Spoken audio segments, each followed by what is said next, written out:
When it comes to Deepavali, we're always looking forward to the sweet delicacies offered. And in the previous episode, we have seen how it's made in the factories. Now it's time for me and my friend Megan Tan to visit a house to see how it's made traditionally. Hello, Auntie! Hi, Auntie! Oh, hello, come, welcome, Advance Happy Deepavali! Happy Deepavali! My friend Megan. We met Krishna Veni Auntie, who introduced us to more of her family members.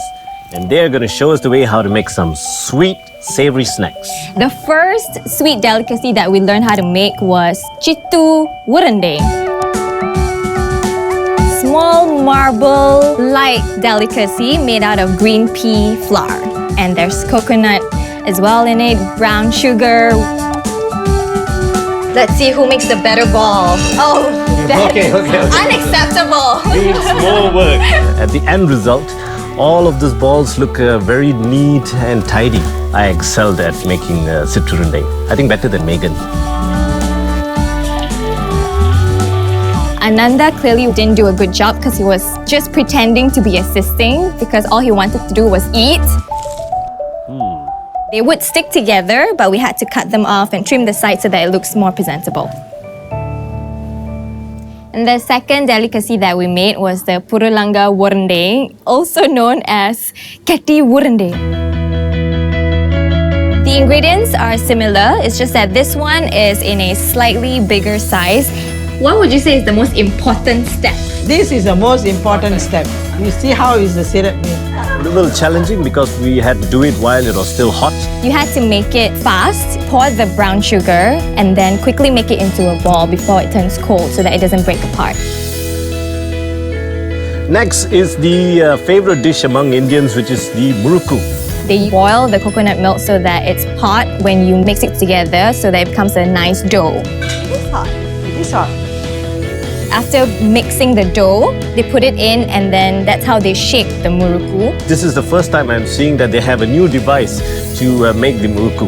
That was, I think, the hardest part about making the Murukku because it's difficult to get it into a nice round shape. So wonderful. I tried it 3 times and failed miserably. But she actually succeeded. The shape of the Murukku was really nice and she did a good job. Better than me. The idea is to go around, not make a rectangle.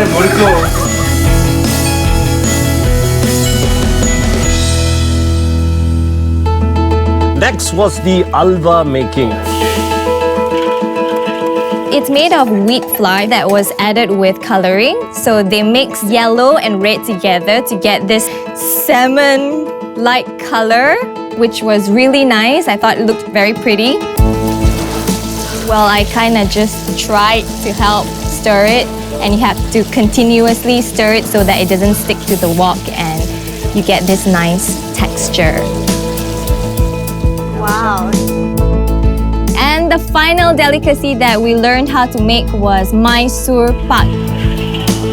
It's kind of similar to the Halwa, except that it's not in orange, it's in a yellow color. I think this one uses more ghee than Halwa actually. When you finish making it and when you transfer it onto a tray, it kind of dries up and then you cut it while it's hot so that it's easier to cut. So it's really sweet, but it has a really nice crispy texture on the outside, which I love. After making all the sweet delicacies, we gathered together and it was a lot of fun just chatting with everyone and tasting what we've made. And each one has a specialty. There's a specialist who does halwa, there's a specialist who does Murukku, and for each task there is a specialist. That's something that's really wonderful to see even after all these years that they've kept to their tradition and they have recipes that have been passed on from generation to generation, and it's very refreshing to see that the warmth and the strength and the strong bond between the families still exists today.